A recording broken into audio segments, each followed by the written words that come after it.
Healthcare for children is not all created equal. It requires a specific specialization to care for children, one in which not all communities have.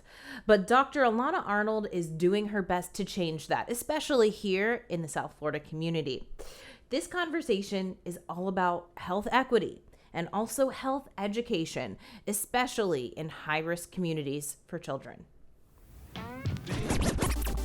Our physical, mental, and emotional health is not just a want, it is a need for happy lives and prosperous businesses. Lift You Up is the podcast where we share inspiring health stories from business owners who are fulfilling their purpose to live their healthiest lives and helping you do the same.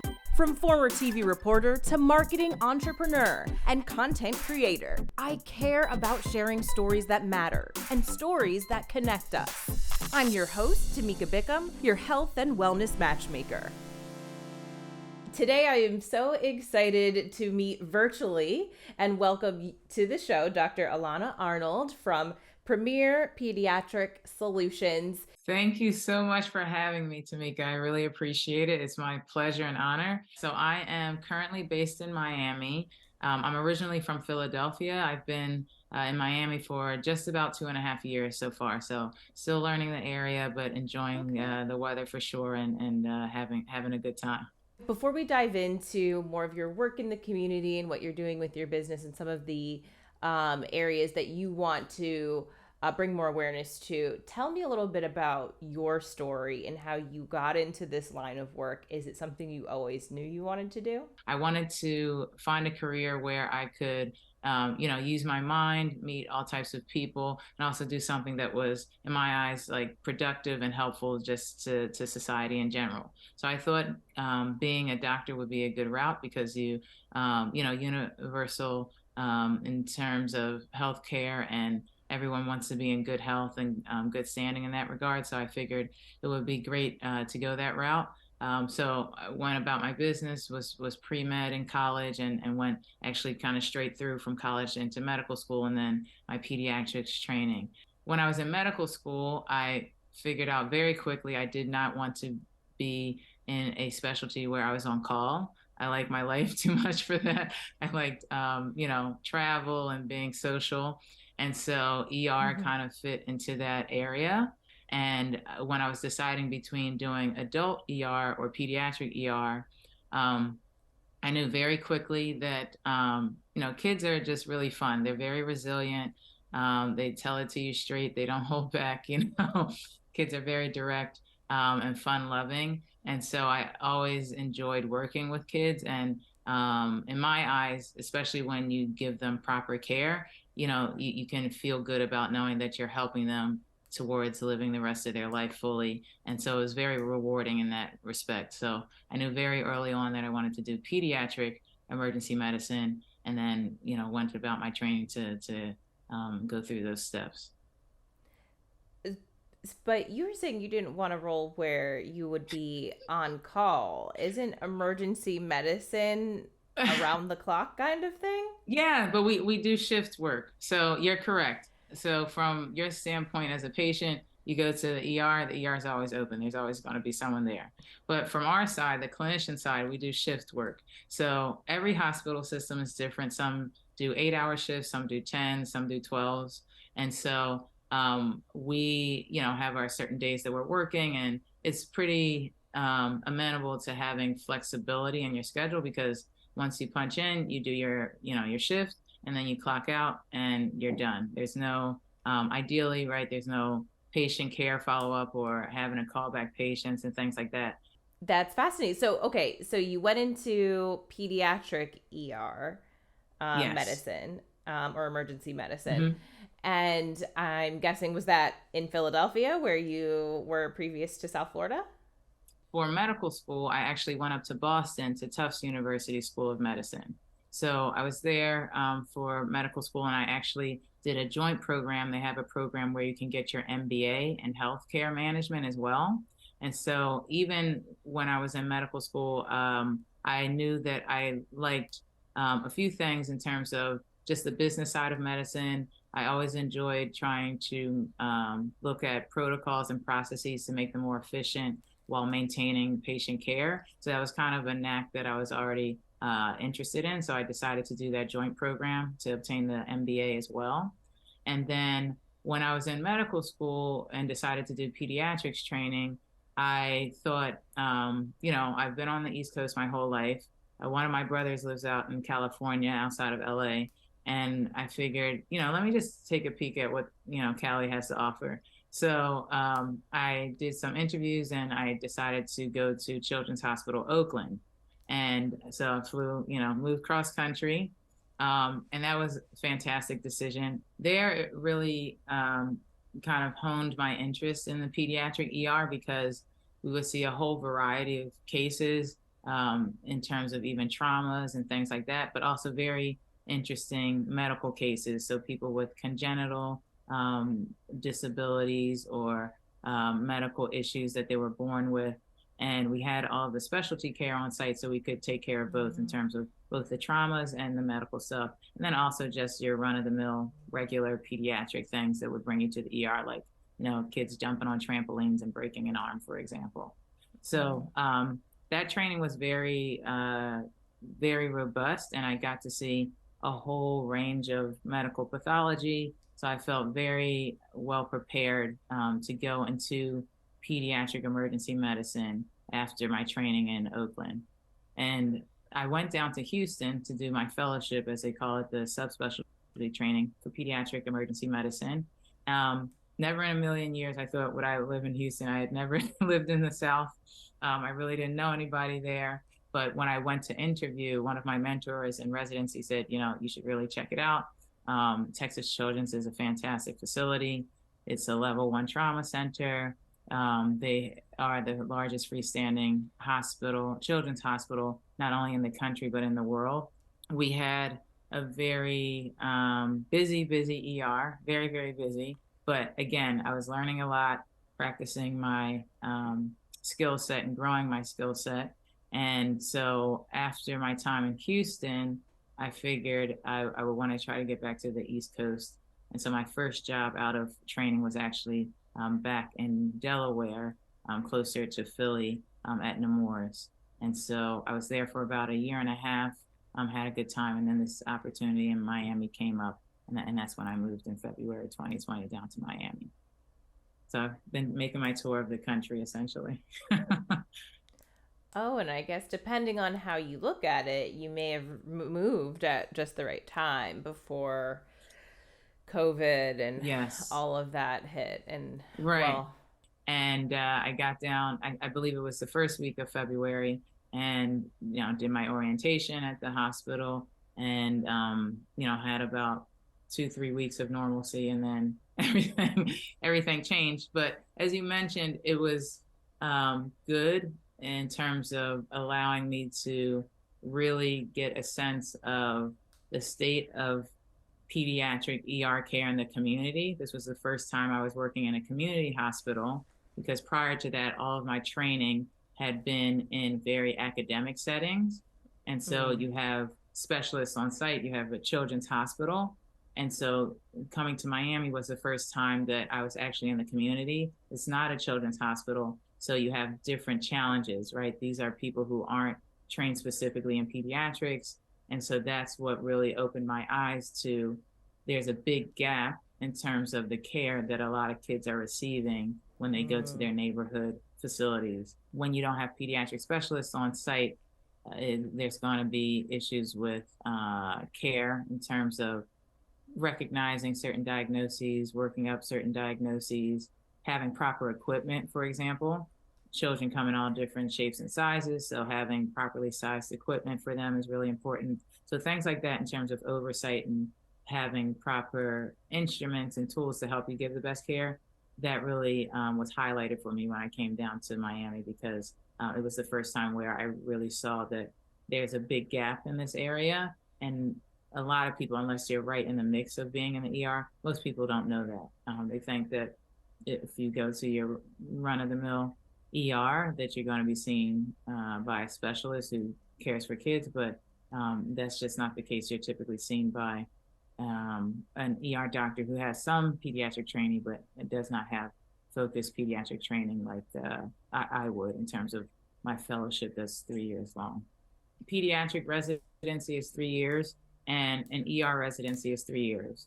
And typically, most ER residencies, some are 4, but they might spend 10 to 15% of their time focused on pediatrics, which is, it's something, but certainly not a ton when you compare it to a pediatrician who's had 3 years and then gone on to do the fellowship training. So that's typically where the gap is, and that they can, recognize big issues, but the nuance of caring for kids or different things, especially respiratory issues, is often a challenge because that's typically what brings most kids in. I was at the Ultimate CEO Awards for the South Florida Business Journal, where the CEO of Nicholas Children's Hospital was being recognized. So when he had the opportunity to get up there and speak, I think he said, he wasn't working for the hospital at the time, but there was a situation with his daughter where she needed to go to the ER, and he noticed some of those gaps that you mentioned, and not having that care and not going to a children's hospital and the important need for that. And then somehow all things aligned, and he knew he had to be a part of it, and went on to become CEO of Nicholas Children's Hospital. Yeah. It's cases like that where, unless, it's someone or it happens to your child, it's normal, right? You assume, I'm going to a medical facility, they're going to be able to handle this. But the reality is, and this, I want to be very clear, I'm not bashing the ER doctors, it's simply they don't have the training, right? So it would just be as if someone approached me and said, hey, Dr. Arnold, can you perform, this cardiac surgery? No, because I'm not trained in it. Unfortunately, the academic centers that, we have around the country, which are very robust, they do great work.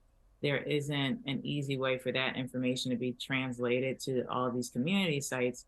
And so the doctors and the physician assistants and nurse practitioners who are practicing in the community are often kind of very siloed and left on their own, and aren't given the tools to excel in terms of the pediatric care. And so that's where our team comes in at Premier Pediatric Solutions to do that training, those clinical simulations with them, to improve their medical knowledge, to make sure they have proper supplies on hand to care for the kids, and also just give them outlets for proper protocols that have been standardized so they can deliver better care, be more efficient, and also actually have cost savings. Like, it's financially viable because you're seeing more patients, you're being more efficient with your care, and you're building skill sets for the clinicians you already have hired without having to hire on more staff. So it's kind of a win-win situation in terms of making sure that the children are receiving what they need medically, and also being financially responsible for the medical institutions that we service. Wonderful. Now, this may seem like an obvious answer to this question, but for clarity for myself and the audience, when you say community centers or community sites, what exactly does that mean? Yes, good question. So I am talking about any facility outside of a large academic center. So that could be an urgent care, that could be an ER. There are lots of freestanding ERs that you may encounter. That could be even just a small or medium-sized hospital that's an adult hospital. So anything that is not an academic pediatric hospital, those are the sites that I'm talking about. Typically, it depends, but if you think about urban centers that are more dense, it's usually not such a huge issue, just because even if you are an adult hospital, odds are you might be very close to a children's hospital. So say maybe 10, 20 minutes, 30 minutes.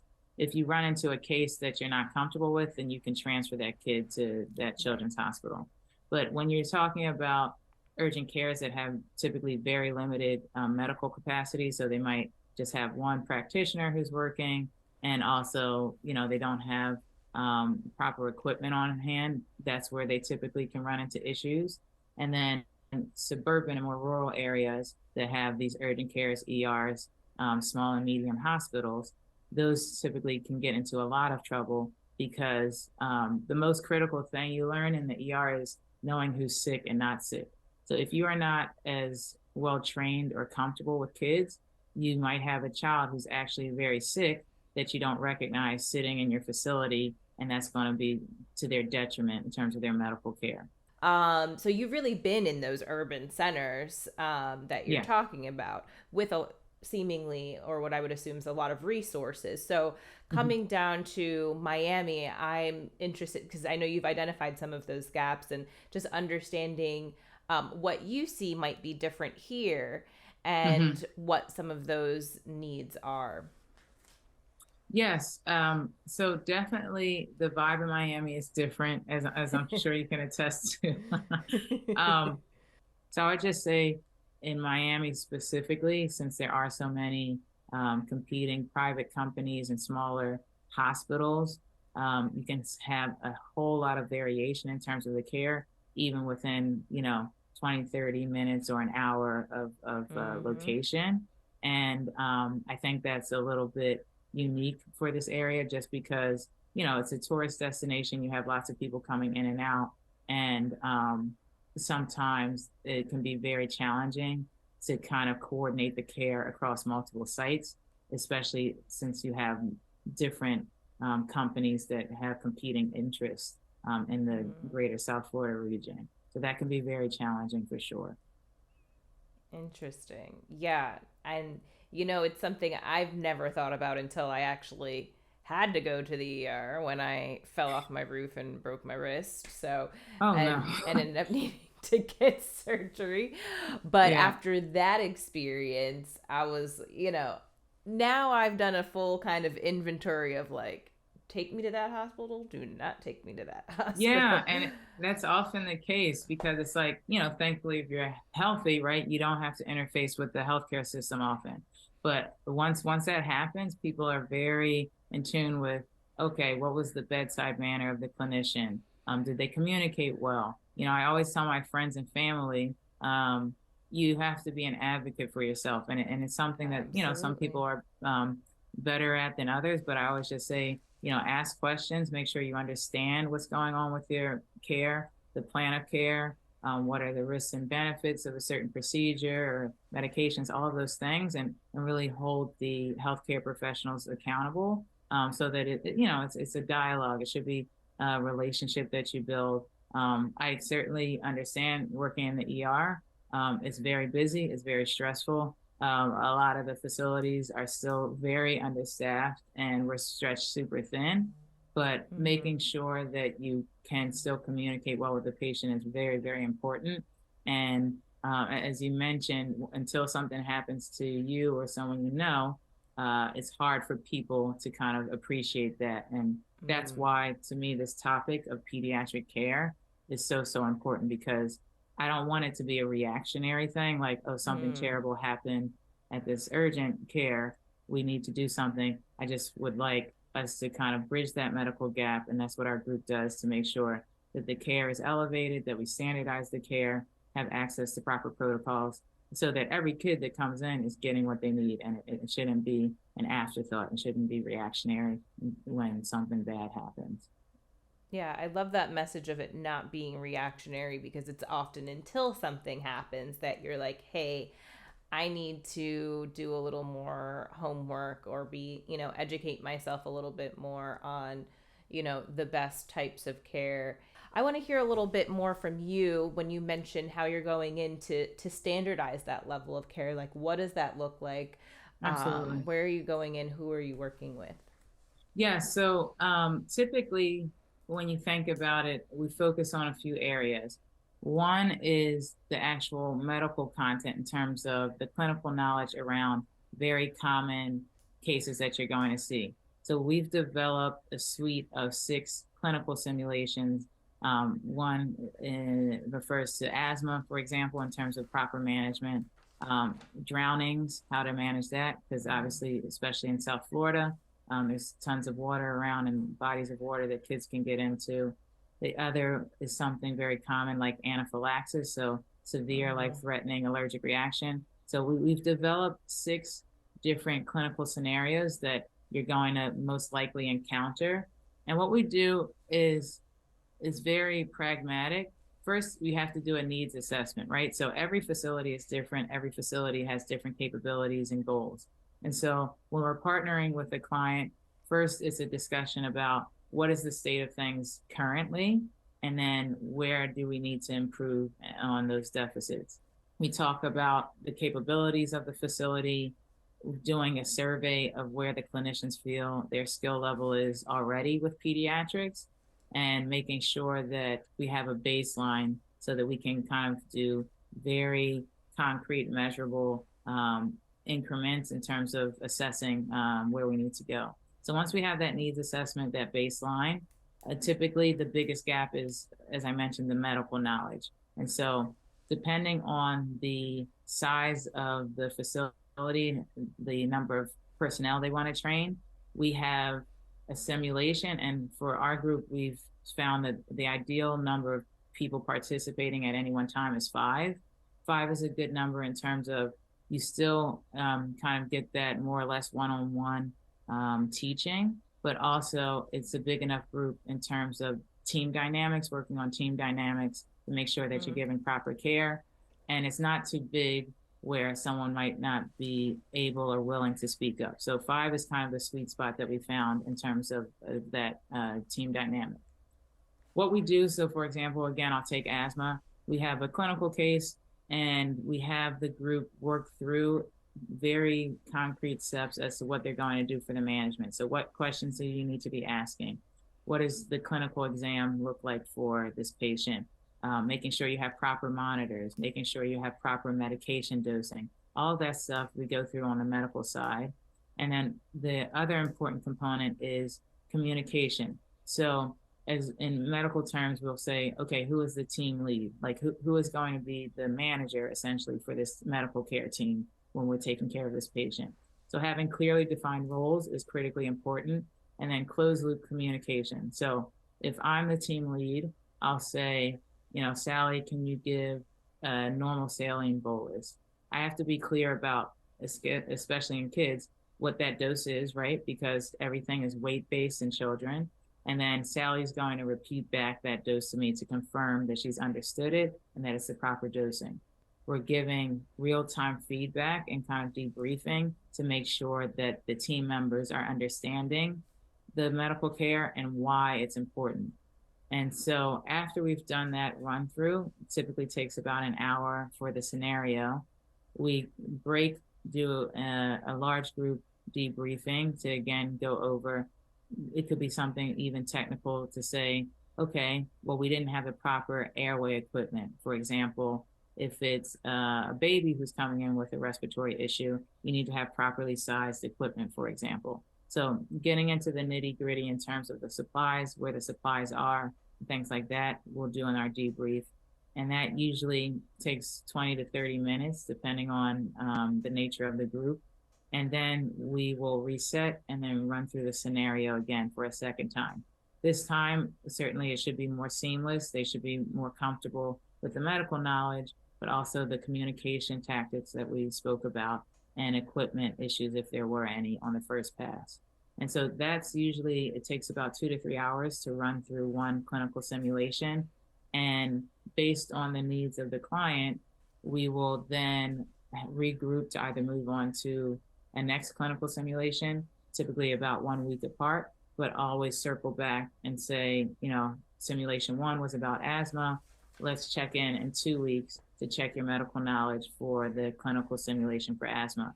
So it's a very kind of precise way to do simulations and detail oriented, just because the medical knowledge is important to deliver, but also making sure that the communication is there and that they have the proper equipment, and also importantly know when they're out of their depth. So say if it's an urgent care and the child is very, very sick, they might not have certain medications on hand. So they need to recognize this child is very, very sick. We need to initiate a transfer right away, for example. Mm-hmm. You mentioned, I know, being passionate about health education, and specifically for children in high-risk communities. Yeah. When you say high-risk communities, tell me more about what that means. Yes. So typically it's any group that is socioeconomically vulnerable, so lower socioeconomic status. Across the country, Most people think about, urban centers having these issues, but actually in doing this work and learning more about the region, especially the Southeast region. So those 5 states of Florida, Georgia, Alabama, Mississippi, and Louisiana, they, right, it's often issues in terms of the more rural communities as well. And just because of access to care and affordability of care, it's a huge, huge issue. So those states actually have a very relatively high proportion of pediatric patients relative to the national average, but they also have the least amount of children's hospitals per state.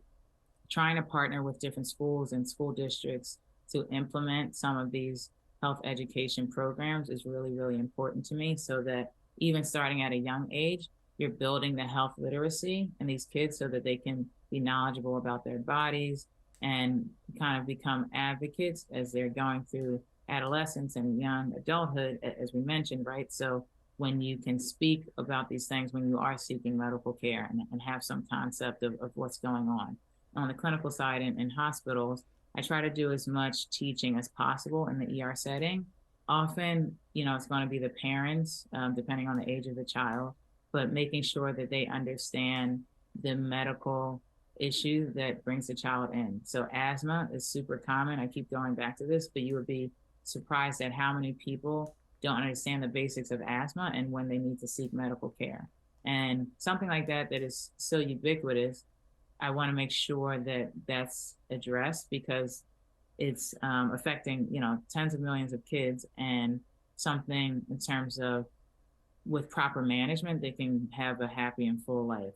Not to jump in, but I will just say that in my own family, my cousin who was 8 years old suddenly passed away due to breathing issues, and I can't help but think that if there was something else done prior, there was a breathing machine, there were, other discussions around what maybe the issue was, but there was never anything definitive, that he wouldn't just drop dead one day. Right. Yeah. I'm so sorry to hear that. It's, just like, stories like that where you have to really make sure the families understand that your child could die from this. And this is critically important to understand how to manage it, how to recognize the symptoms of someone having issues breathing, so that you can avoid them getting into a situation where, it's literally life and death. And so that's really where we focus in terms of making sure they have resources to understand medically what's going on, plugging them in with primary care doctors. Often, a lot of times, especially in more rural and suburban areas, there aren't primary care doctors that they have been connected with. So giving those resources, making them aware that there are specialists that they should see. So for example, with asthma, seeing a lung doctor, the pulmonologist, is really important. And just trying to bridge that gap of, we don't expect the families to know everything, but to at least be in tune with, my child has this medical issue. These are the concerning things about the medical issue that I should know to recognize, and when and where to seek the proper care. Black kids have a 7 times higher rate of mortality compared to white kids for asthma. And that gap is just unacceptable to me. So it's just, we really have to do better with education on all fronts, be it in the ER or their primary care doctor, and also at school, because those are kind of the major areas where the children will interface, and make sure. And also, how is it reaching the right people too? Exactly, right. As a parent or a caregiver, take that initiative to know about your child's medical issues. Hold your clinicians, the healthcare providers that you are seeing, accountable to explaining things to you. Really, to answer the question, it has to be more communication and just spreading the medical knowledge of diseases, resources to get help, and making sure someone is plugged into the healthcare system. So it's Black History Month at the time that we're airing this episode, and it seems like we're always talking about these health disparities, whether it's COVID, it's breast cancer, it's now pediatric, it's maternal health, right? Yes, it seems like there are always these health disparities. in Black and brown communities, and just hearing that number that Black kids have 7 times the mortality when it comes to asthma than white kids. Why is that? How much time do you have, Tamika? Yeah, in my humble opinion, I'm now several years into my career, and grew up in Philly, and certainly have seen the ramifications of poor healthcare access. I think it's multifactorial for one, and I think it stems from a few big categories. One, certainly the conditions that some kids are living in do not promote. For example, we'll talk about asthma in terms of a healthy environment. So if you are in a place where you don't have access to open outdoor area to be active, to feel safe when you're outside, for example, a lot of times safety is an issue. I've spoken to kids where they're saying, no, I'm not going to play outside because there's gun violence or something. And then it comes down to, okay, as a parent, that's something you have to think about, right? What does the city look like? What is the structure of the city to provide safe, clean, healthy spaces for kids to be kids? The other component is just the access to care. So more and more, again, I could go on and on, but it has been shown like the number of people entering the medical field is decreasing while the demand is increasing. And so how do we approach that? Certainly cost comes into play. Higher education and certainly medical school is astronomically expensive. As a practicing physician, how do you then balance your own health and wellness? So avoiding burnout. How do these hospitals make sure that clinicians aren't burnt out? How are you supporting them in terms of mental health and making sure that they have the support to take a sick day if they need to? In terms of access from the patient side, a lot of people, right, you call a general pediatrician's office or whomever, and you want an appointment, and it can be several months out. A lot of people aren't able to get into these offices readily. And so how do we help offices and the clinicians expand their resources to service more patients is really important to think about. What type of training needs to be done to help certain families, especially if there are issues with money and economic issues, like having more social workers and case managers and things like that to help navigate the system is really important. A lot of pediatrics is education and what we call anticipatory guidance. So speaking with the family about what's to come, what's to look out for. If you're told you have 10 minutes to do a well visit, that's simply not enough time. And so, these and then the doctors that are spending those times are often saying, hey, this is like a self-pay. Right. Exactly. We're not going through insurance because they want to be able to spend that time. I've come across that as well. Absolutely. So then it becomes that access issue again because the cost is the barrier. Right. And so I think really the country, like on every level, has to recalibrate and say, what are we going to prioritize? Are we prioritizing the health of the patients and the health of the clinicians who are giving this care? Or is it just about dollars and cents? I think restructuring reimbursement and making sure that those types of that type of programming is supported financially is really important, because if the patient doesn't know what's going on, if you're not communicating well, then they're going to be going to the ER, which is going to lead to higher costs, bottlenecks in the ER, et cetera, et cetera. And so it kind of is just a cycle of poor information, poor access, and honestly, poor outcomes for the patient. So, and I would really, also think that if there are less physicians or people entering the workforce or into this field, that would also mean less physicians of diverse backgrounds, which means less representation. Which Absolutely. Is also important, because having that representation in the medical field is key. Mm-hmm. Absolutely. That's a great point you bring up, because studies have shown that right, people talk about the cultural competency. If a patient is not seeing a provider who looks like them, who has a similar background, who has similar experiences, number one, there's going to be a disconnect in terms of communication styles and understanding of what's going on. And then secondly, absolutely, lack of trust is a huge issue. So if I don't trust the person who's giving me medical advice, I'm not going to follow it. And you're going to get into issues that way. And so having a workforce that reflects the patient population is super, super important, especially when you're talking about medicine, because people are not going to follow their treatment plans. They're not going to understand what's going on. They're not going to understand the importance of their medical issues because they simply don't trust the provider, or there's a cultural disconnect in terms of communication and things like that. I try, I've done programming in like elementary schools, like the earlier the better, because kids are formalizing these ideas of who they are, what they can become. And so the sooner the better will help them with that exposure to kind of really be in tune with, oh, I can be a doctor if I am interested, or I could be an engineer if I'm interested. And it makes a huge, huge difference as they go through their schooling to pursue those opportunities if they are exposed at a very young age. Absolutely. I know we're winding down to the end of our time. And lastly, I do want to ask how people can learn more about you, what you do, connect with you, so we make sure we can go ahead and add all of that below in the show notes. Yes, absolutely. So there are several ways you can connect. You can find me on LinkedIn, Alana J. Arnold.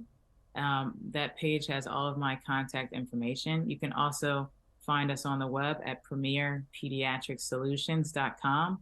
Our webpage has an easy chat feature where you can send us messaging directly, and you can schedule an exploratory call if you have questions about the programming that we offer. We are typically looking for anyone who's in the health field, especially C-suite level CEOs, CMOs, who are interested in improving their pediatric care and also being financially viable. The work that we've done so far has shown that we've been able to increase revenue 7-fold for facilities that have gone through our programming with the clinical simulations, and also have increased 2-fold the level of clinical competency for their providers. So you can find me on LinkedIn or check out our website at premierpediatricsolutions.com. Just shoot us an email so we can set up a call to discuss the needs of the client. Well, this has been wonderful, Dr. Arnold. Thank you so much for just all of your knowledge, your insight, and for sharing it in such a thorough and insightful way today.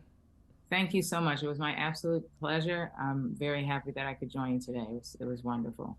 I hope you learned a little something from that episode and also enjoyed it as much as I did. Dr. Arnold is certainly a wealth of knowledge, so make sure you go below in the show notes, find her information, and connect with her to learn more. And also, hey, connect with me if you haven't already, because you know what? I'd love to stay connected with me. You can find all of my information below in the show notes, but I'm on LinkedIn. I'm on Instagram. I'd love it if you subscribe on YouTube, because you know what? We come back every other week with new episodes, and I'd hate for you to miss out. So until I see you back in 2 weeks, because I know I'll see you then, stay happy, stay healthy.